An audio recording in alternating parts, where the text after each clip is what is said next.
The 2026 NBA trade deadline has passed. For you, but not for me.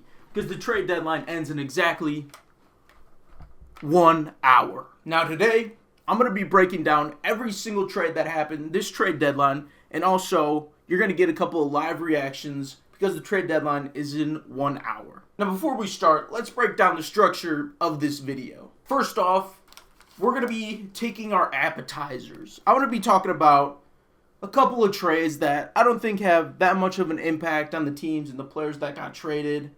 And then we're going to move into the meat and potatoes. I'm going to be talking about all the trades that I think have the most impact this trade deadline.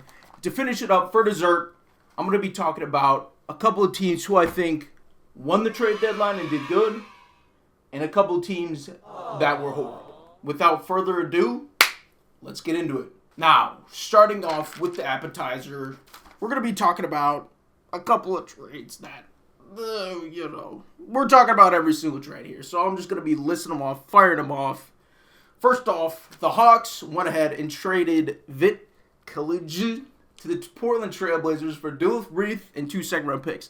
Now, the Atlanta Hawks decided to go ahead and waive Duluth. But, this trade, who really cares? To be honest, it's a couple of G League players. The guy who got waived. I mean, Vit, he's a pretty good three-point shooter, but he had a debut for the Blazers.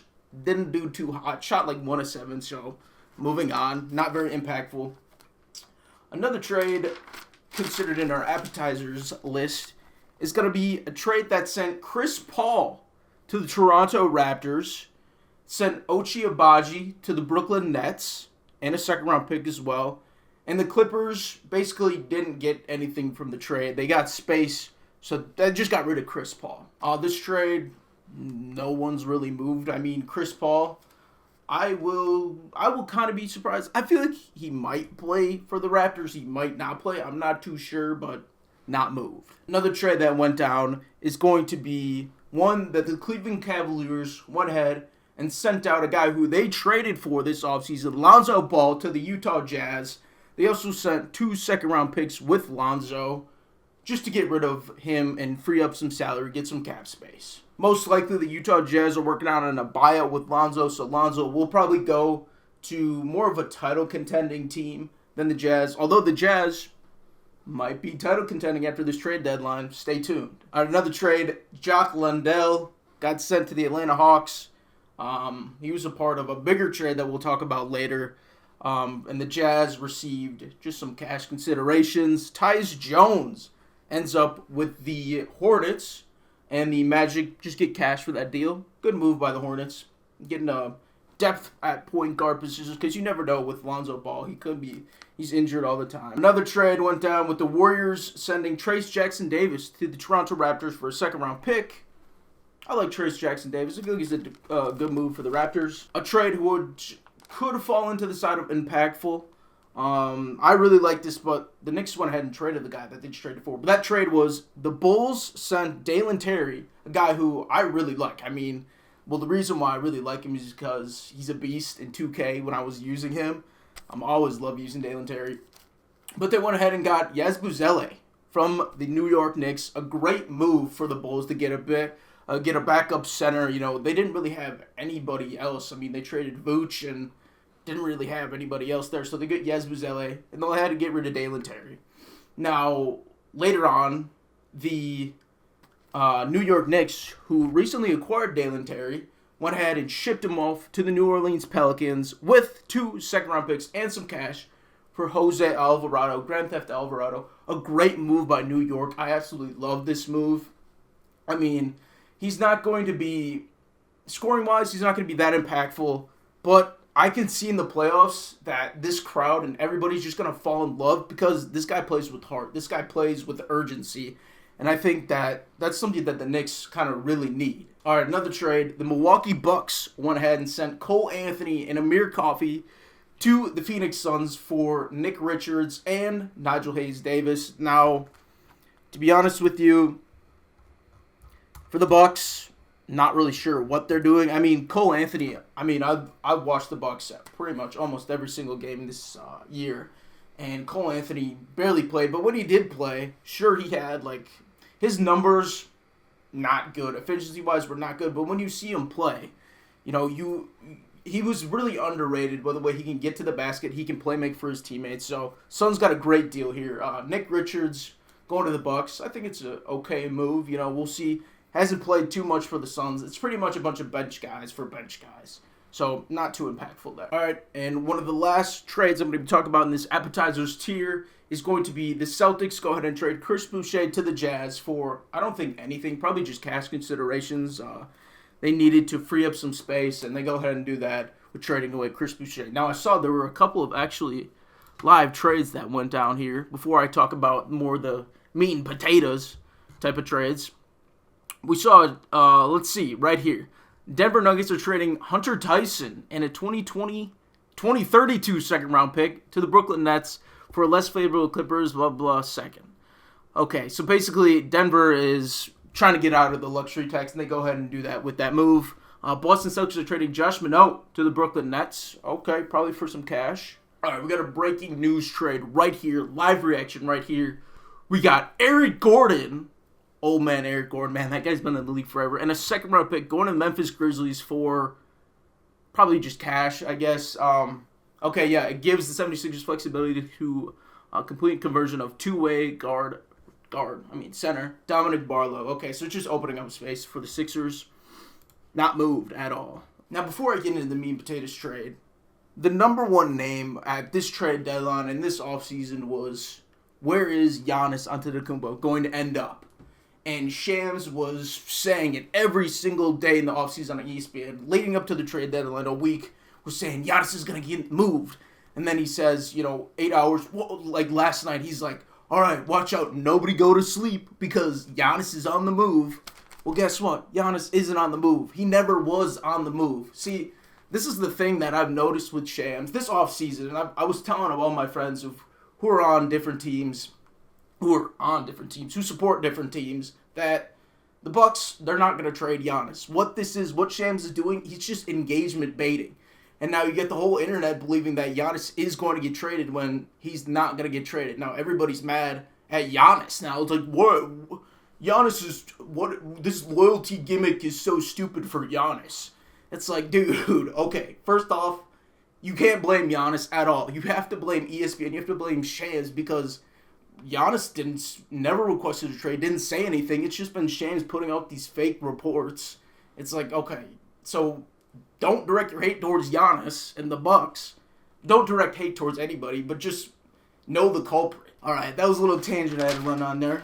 Let's move on to the meat and potatoes. Starting off with the trade that went down a couple of weeks ago, actually a couple of months ago. Maybe not a couple, but a month ago, where the Atlanta Hawks went ahead and traded their star player, Trae Young, to the Washington Wizards for C.J. McConnell and Corey Kispert. Now, this move was not that shocking because Trae Young's name nearing the trade deadline for the past couple of years in the offseason has been in trade talks just because he's not that efficient of a player. And especially this year, the start of this year, his numbers, both points-wise and playmaking-wise, were starting to dwindle. Now, playmaking-wise, Trae Young is one of the greatest playmakers in the league, if not the greatest, in assists per game number-wise. But that number was going down. Well, went from double digits to like 9 or 8 a game. But, I think this is a good move for both sides. For the Washington Wizards, I'm giving this an A+, just because you don't really have to give up that much to get an all-star guard who is pretty much in his prime, I guess. And for the Atlanta Hawks, this move was pretty good because, C.J. McCollum, an aging veteran guard, sure, he was good mentoring the youth, but now you got Trae Young to do that. And Corey Kispert, his job kind of got taken by their first-round draft pick, Trey Johnson. So, like this move for the Washington Wizards. For the Hawks, decent move. Trae Young, you kind of like, all right, the Trae Young era is over. We're moving it towards getting this guy the franchise keys. Shout out Jalen Johnson. And, with Corey Kispert, though, it's kind of interesting what the Hawks have done this trade deadline. And I'll get into that later, too, they really have a bunch of 3 and, I guess, D, not really defensive guys, but they have Nickeil Alexander-Walker, Corey Kispert. They had Luke Kennard. They had Buddy Hield they have now. they have just a bunch of guys that are pretty much the same players. So it'll be interesting to see what they do with all these guys. If they're willing to, which probably more than likely be willing to ship them off this offseason. Okay, moving on to another meat and potatoes trade. Now, this is on the lower end, but I really like this for one team. It's a trade where the Cleveland Cavaliers go ahead and send DeAndre Hunter to the Sacramento Kings for Dennis Schroeder and Keon Ellis. Now, the Bulls were also a part of this trade, and they got Dario Saric and 2 second-round picks. Not sure what they're doing on that trade, but they were in that trade. For the Cavaliers, absolutely love this move. You get depth at point guard, which you drastically needed. I mean, they just got rid of Lonzo Ball earlier. So now you get this perfect depth at point guard with Dennis Schroeder, a guy who is very underrated, and especially last year. If you're thinking about it, in the playoffs, what attributed to a huge success for the Detroit Pistons was their backup point guard play, and that was Dennis Schroeder. Now the Cavs got that, which I absolutely love for the Cavs. They also go ahead and get Keon Ellis, a young, 3-and-D guard. He was, DeAndre Hunter is a great defensive player, but this year his numbers and stats defensive-wise, not that good.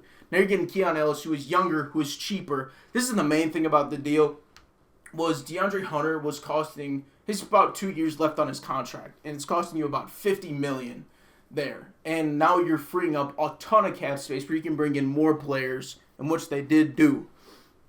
So absolutely love this move for the Cleveland Cavaliers. For the Cavs, giving it an A, no doubt. For the Sacramento Kings, what are you doing, Kings? I'm giving them a D or a C. I mean, DeAndre Hunter, great player, great person. I don't know the dude personally, but I bet he is a great person.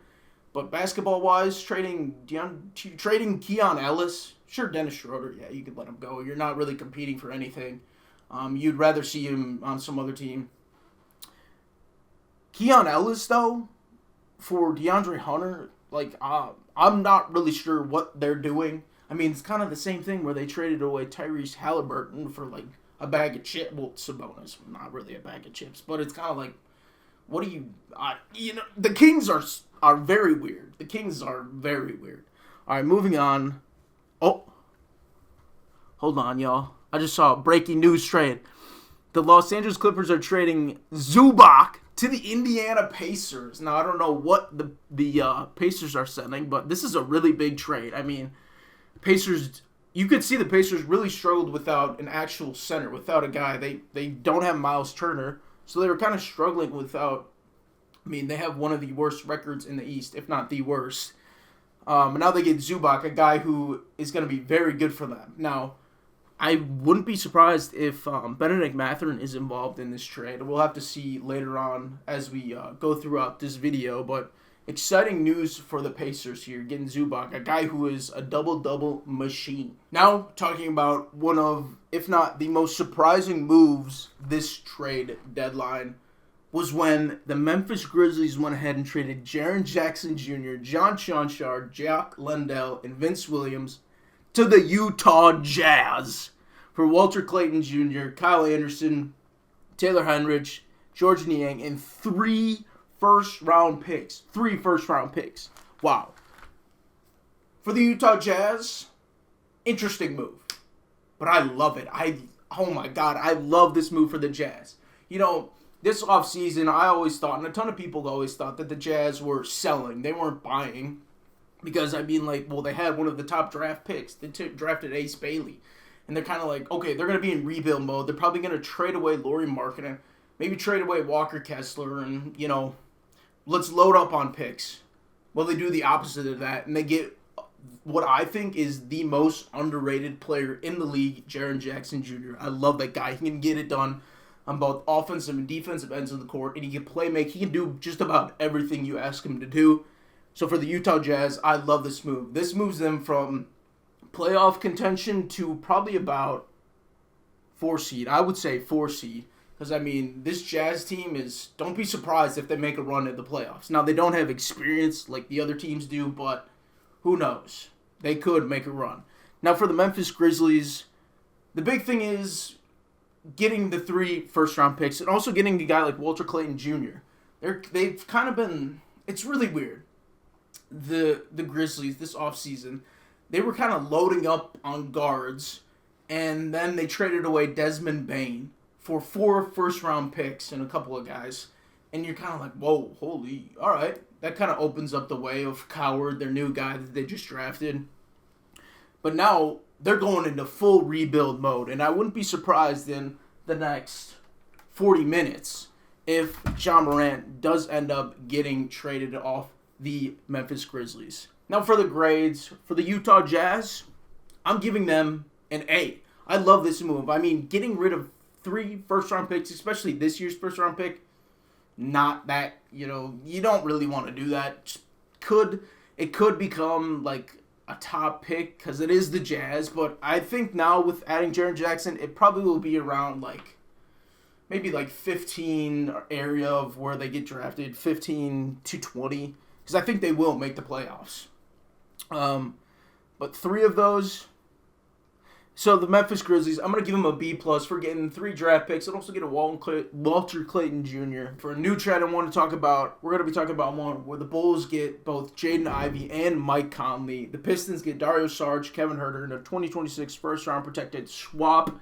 Minnesota goes ahead, doesn't get anybody, but they do get rid of Mike Conley's $10 million contract.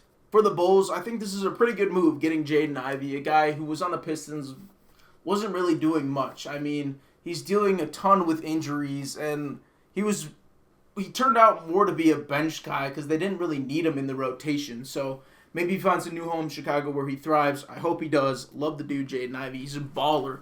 Just an absolute baller. So grades for this trade. Chicago, I'm giving them a B. I don't hate it. I don't love it. Pretty good, though. Pistons, a B. And for the Minnesota Timberwolves, go ahead and get rid of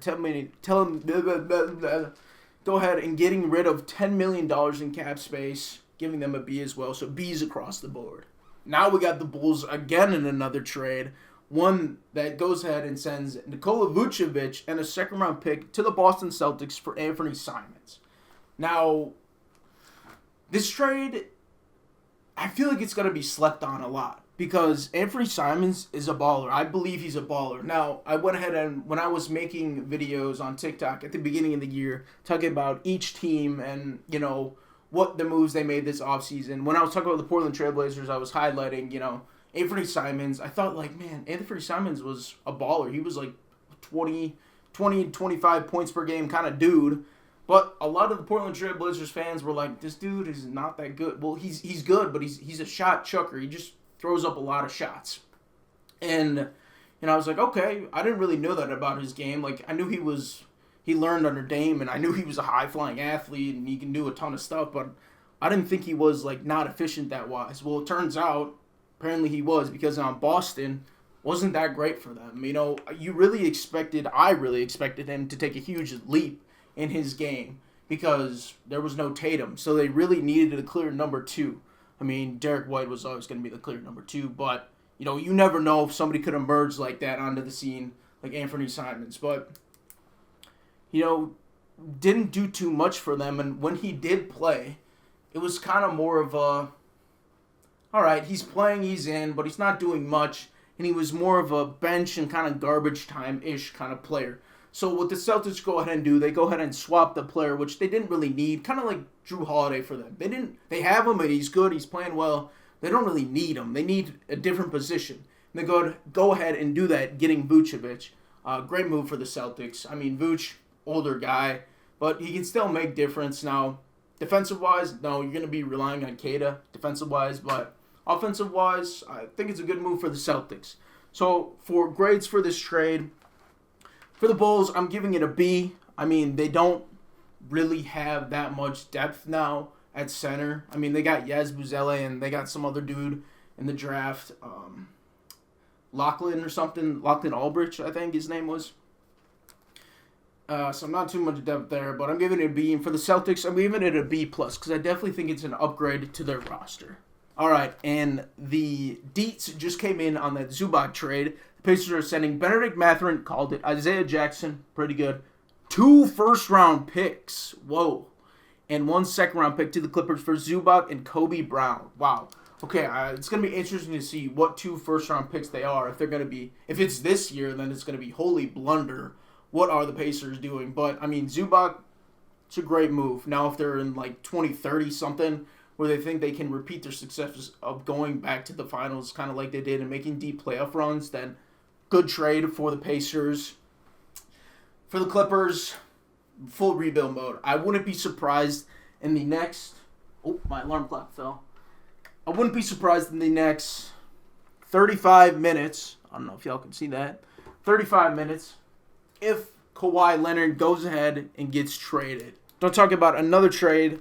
One that might be my favorite. Actually, it's probably my second or third favorite trade ever been made. Now, a lot of people hate this trade, and I'm not sure why, but it's a trade that went ahead and sent James Harden from the Clippers to the Cavs for Darius Garland and a second-round pick. For the Cleveland Cavaliers, I think that they won this trade. Surprisingly, I think they won this trade. A lot of people think, like, why would they send, an old or a young guy in Darius Garland? I think he's like 24 years old, or I don't know. He's a young guy in Darius Garland for an old man, James Harden, a retirement, homebound James Harden. But I love the move because James Harden fits the team perfectly more than Darius Garland does. Now, what this trade is really about, it's not about the regular season and, fitting together. It's about the playoffs because, sure, Darius Garland was good for this team, but he wasn't as much of a playmaker as James Harden is, and they really needed the playmaker because they didn't really need the scoring. They didn't need the, because they have Donovan Mitchell, they have Mobley, they have Jared Allen, they have all these other guys, Max Strus and stuff. They needed somebody who can get those guys open and get them the ball when they're open. And that perfect guy for that was James Harden and is James Harden. So I love this move for the Cavs. And Darius Garland last year in the playoffs, dealing a lot with injuries. He had a couple of good games, but didn't look too great. Not very efficient-wise. Now James Harden steps up, brings in that veteran leadership. You can't... I don't want to disrespect James Harden by saying leadership, but I don't think he's the greatest leader for a squad. I think it's more Donovan Mitchell is going to be the leader. But I love this move for the Cleveland Cavaliers. I'm giving them an A+. For the Clippers, well, they're fully going into rebuild mode with trading Zubac now. It's a good move. You're getting rid of an older guy. Interesting move because they won 15 of their last 20. They started off terrible, but they won 15 of their last 20. But I guess they're going in full rebuild mode, and then they go ahead and get Darius Garland. Good move. I like it.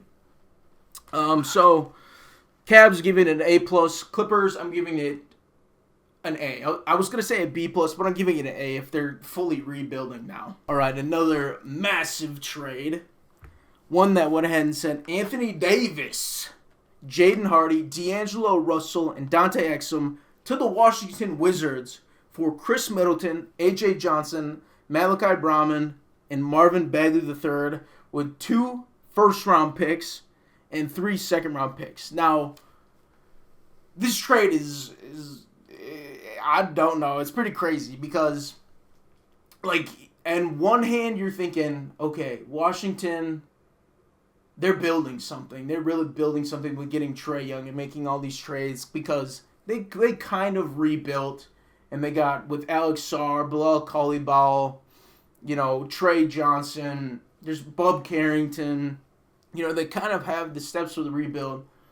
Now they're bringing in big guys, big all-stars, future Hall of Famers. Trae Young, future Hall of Famer.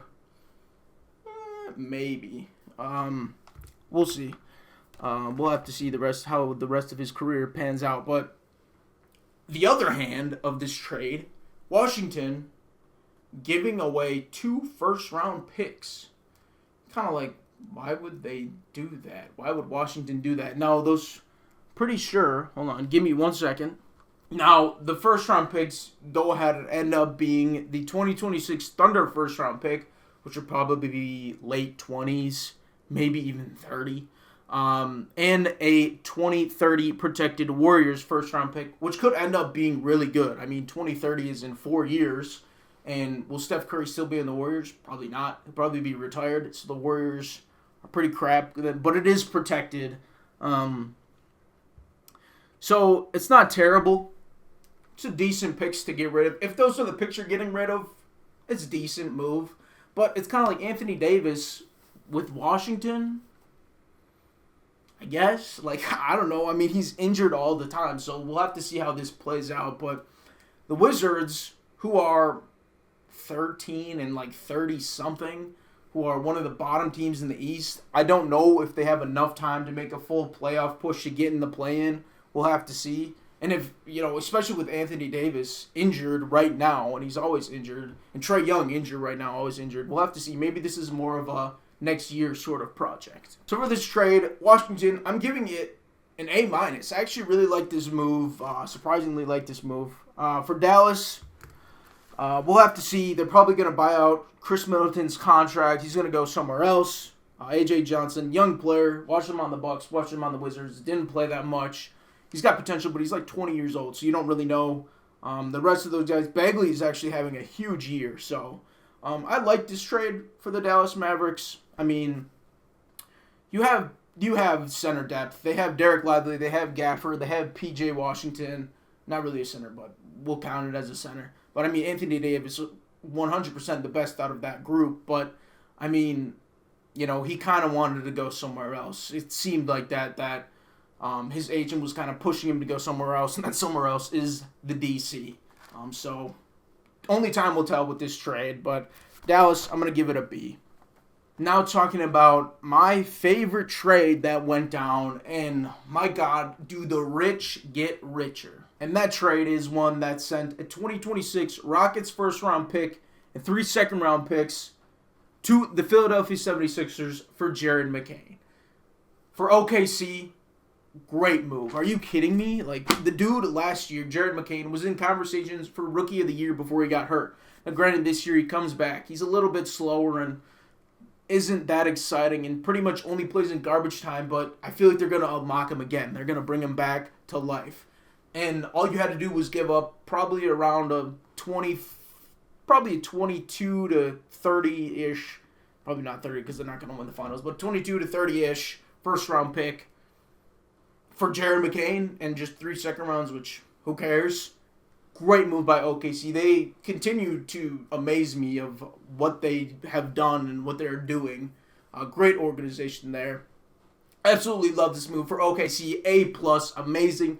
For the Philadelphia 76ers, it's not that bad because Jared McCain, you weren't really using him, and also VJ Edgecombe kind of stole his role, I guess. So not that terrible, but I don't love it. I'm gonna give it a B. B-. I mean, Jared, come on, it's Jared McCain. Like, dude's great.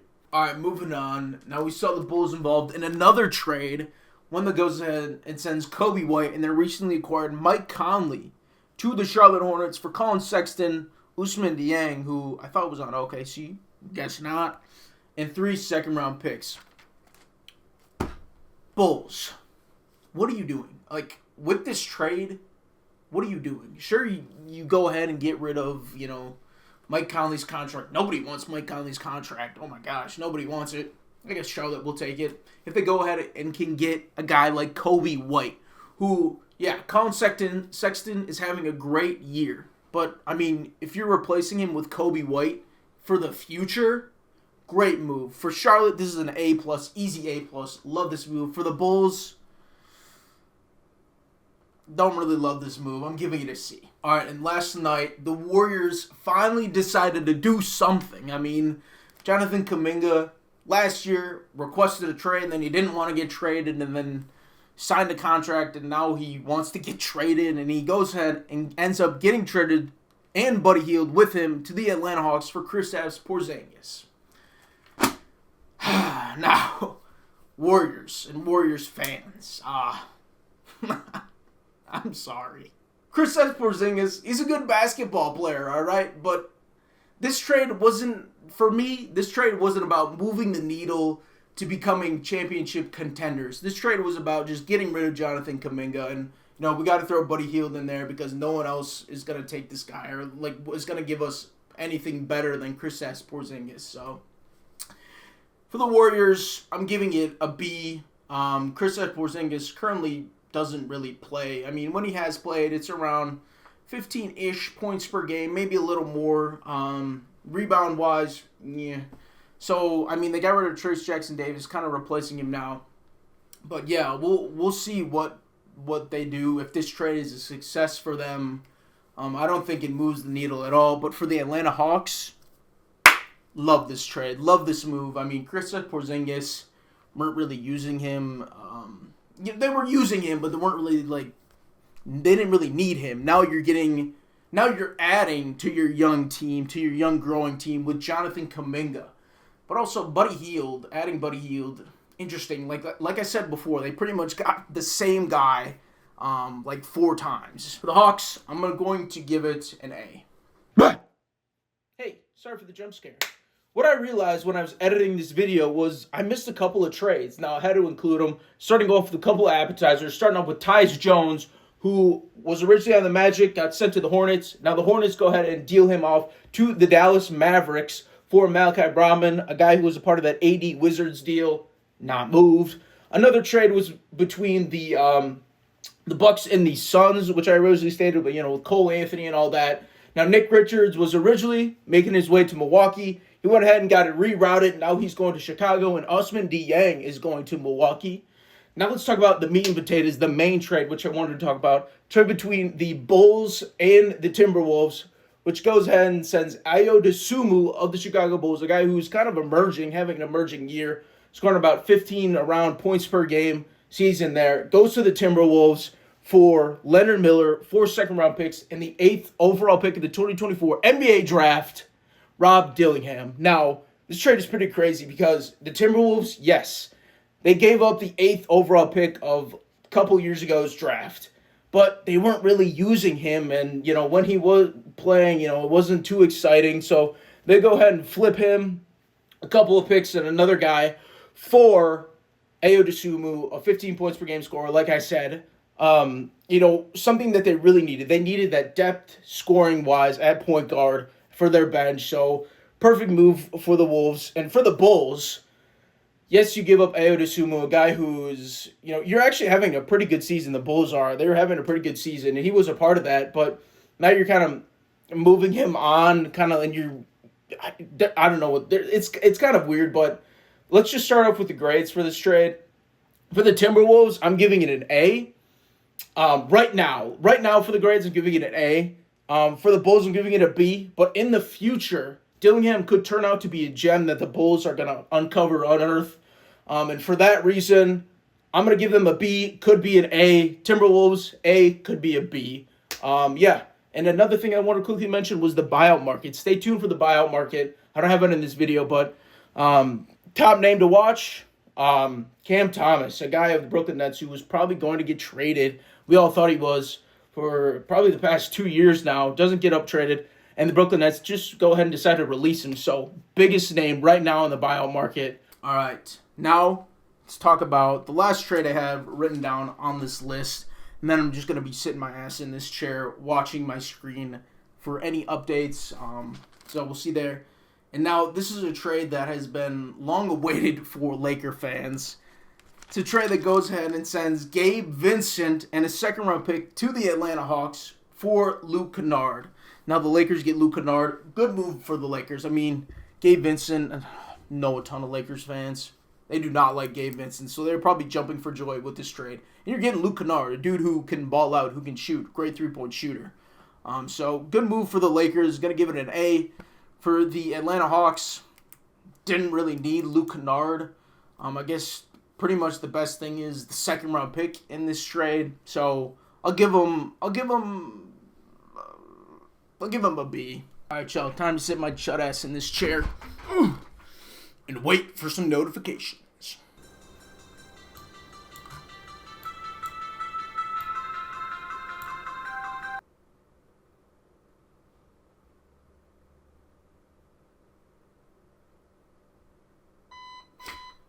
Oh, Jesus. Alright. 2 o'clock. Deadline ended. Shut up! Shut up, Mom! Okay, let's refresh the Twitter. No trades. Alright. Well, let's get into my biggest winners and losers of the trade deadline. All right, let's first talk about the biggest losers of the trade deadline. Now, number one, right here, I'm going to have to give it to the Sacramento Kings. I mean, whoa. You know, I just don't even have any words to describe the Sacramento Kings. Yes, they made a move this trade deadline of trading away Dennis Schroeder, but also Keon Ellis for DeAndre Hunter. Now, DeAndre Hunter, great basketball player, cost a hell of a lot of money compared to Keon Ellis, but okay, I guess maybe they decided, we want to give Keon an opportunity to actually compete for a title other than just sticking around our sorry-ass franchise. And, this kind of is an accumulation of the past couple years of Sacramento as to why they are number one on this list for me. They had Tyrese Halliburton. Sure, you turn that into Domantas Sabonis. You can look at it either way. But, then you had De'Aaron Fox and you had Domantas Sabonis playing together. Sure, you needed Domantas. You needed a center, and okay. But it doesn't really work out, okay? Yeah, you make the playoffs. You were in a playoff drought. You made the playoffs, but go ahead and lose right away in the first round. And then you kind of saw what the Chicago Bulls are in right now. They were in pretty much purgatory hell of being, just bottom of the play-in and then losing first in the play-in. And, then they just get, crappy, seeds for the picks for the draft. And they kind of saw that and were like, "Oh yeah, let's copy that." And it's like, why? And so they go ahead and they go out and they get DeMar DeRozan, a guy who was on that Bulls team. Don't get me wrong, they're Bulls players. They were pretty good, but they weren't doing it. They weren't enough to do it. I mean, especially in the playoffs. DeMar DeRozan, I will stand by this. I mean, he's a great player, love the dude, but in the playoffs, DeMar DeRozan, not it. Certified, low ball player in the playoffs. He just can't get it done for some reason. And they were like, okay, you know what? We need to do better in the playoffs, so let's go ahead and get a guy who isn't good in the playoffs in DeMar DeRozan. And you know what? Let's go ahead and let's trade our best player, De'Aaron Fox, to the Spurs. Now, and another big blunder that they had was getting rid of Mike Breen, their coach. Okay, why would they do that? But they went ahead and did that. And then they went ahead and got Zach LaVine, who another baller, but just it doesn't contribute to an overall winning playoff recipe that they were building. And now they're kind of just in that same zone still, getting rid of Keon Ellis, another young guy, and getting an older guy who cost a lot more money, DeAndre Hunter, and just so I don't know. They're number one, and you know why they're number one. Number two on this list, there's a couple of teams that could fit number two, but I'm actually going to give it to the Milwaukee Bucks for having a terrible trade deadline. Not because they traded or didn't trade Giannis. Sure, hell, if they traded away Giannis, then they would be number one because I'd be so pissed. But, they didn't trade Giannis. Okay, of course not. They were never going to trade Giannis. But that wasn't the issue with this team. The issue with this team is they were title contenders for almost a decade, pretty much now. And now they're struggling so much. They're struggling to even compete to be in a play-in position. So you kind of figured, yeah, Giannis has hurt a ton this year. But you should still be in, if you have a ton of pieces that were helping you be title contenders, you should still be in the play-in somewhat, and they're not. And so this trade down, then you kind of expect them to make a move to become more of a playoff team rather than just tank. So for the reasons of just not wanting to improve and get better, we're giving the Milwaukee Bucks the second seed here in this poop rankings. And now the third and final seed, we can give it to a whole bunch of teams here. Can you give it to the Portland Trailblazers for not doing pretty much anything? I mean, they're a weird team because this offseason they did make moves. They went ahead, traded Anthony. They get Dame back. Sure, Dame is hurt, but they were in the position of being close to the play-in, but not in the play-in. And so you kind of expected this season for them to go close to the play-in to being more in the top tier of teams. and they just aren't in that top tier team. So then you kind of think of, okay, maybe they need to shake something up. They need to shake the roster up. They need to make a trade, or trade away at least a guy like Jeremy Grant or something like that, or Robert Williams. But they don't do that, and so they're kind of just not doing anything. So that's why I have them. Could be a 3. Another team who I think, personally, I'm going to put them at 3. Yeah, I got to put them at 3. It's going to be the Miami Heat. Now, the Heat are weird because they have a ton of assets, and maybe they're looking to go ahead and just ride it out till the summer and then try and make a move on somebody on the bigger market, a big name guy. But, you kind of thought that they would make some move because, yeah, sure, they're doing all right. They're in the play-in or whatever, but in the playoffs, they aren't going to do anything anything. So why would you're not going to be competing for a title. And so now they kind of just stay, and they have the assets they can move. They honestly could have moved Bam Adebayo. I honestly think they should have moved Bam Adebayo. Not because Bam sucks. No, Bam is amazing. I love Bam Adebayo. But I think he fits in with a different team better, and then you can kind of build around you can kind of get into more of a rebuild mode. But they don't do that, and then they didn't do anything. So that's why I got them at number 3 on this list. And for the good teams who had a great trade deadline, number 1 is pretty much the easiest team I can put on here. It's going to be the Cleveland Cavaliers. If you haven't picked it up by now, that I absolutely love the moves that the Cavs did this deadline of pretty much getting rid of a bunch of players who were good, but they turned that into something that's great. Something that actually is going to translate to success in the playoffs, and I guarantee you we will see success in the playoffs from the Cleveland Cavaliers. Now, number 2 on this list, it's going to be a shock to a bunch of people, but I'm going to put the Utah Jazz. I love what they did with trading Walter Clayton Jr. and all those players. 3 first-round picks. Yeesh. For Jared Jackson Jr. Now, they go from, being in a rebuild-ish, mediocre kind of team to now being title contenders, now getting Jared Jackson Jr. Yeah, you had to give up 3 first-round picks, but I think it's going to be worth it for them. And so that's why I'm going to put them at number 2. I love the moves that they made. And now, at number 3, we could put a bunch of teams here. Really want to put OKC here for that trade alone, getting Jared McCain. I think that's the greatest move of the trade deadline. Could also put the Atlanta Hawks for making a bunch of moves. Maybe the Bulls. I kind of like the Charlotte Hornets getting Kobe White. Great move by them. But I'm going to go ahead and I'm going to put the Washington Wizards at number 3 in the best trade deadline. Yes, okay, they made a ton of moves, so many moves. Trae Young, Anthony Davis, all these players and guys.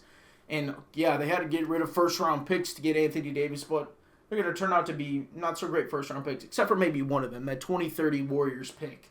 That might turn into something excellent. But, I love what they're doing with their franchise because they were in rebuild mode. And they're kind of like, okay, we had a bunch of veterans to, teach our young players. And, now we got to get rid of those veterans. And sure, yeah, they bring in more veterans, but for more primed out, I guess, better players in Anthony Davis and Trae Young. And a team which can really build around a bunch of players. Just to look at their starting 5. Trae Young, Bub Carrington, Trey Johnson, Alex Sarr, and Anthony Davis. Now, when healthy, they got to stay healthy. But when healthy, this team, it's scary. And so that's going to do it for the 2026 NBA trade deadline recap reaction. Let me know down below if you like what your team did, if your team did something, or if your team didn't do something, what you would have liked your team to do. Personally, I would have liked my team to fire Doc Rivers or maybe just figure out a way to trade him for a bag of combos. The green combos, of course. I would have took any bag of combos or any chips for that guy. But, yeah. Peace.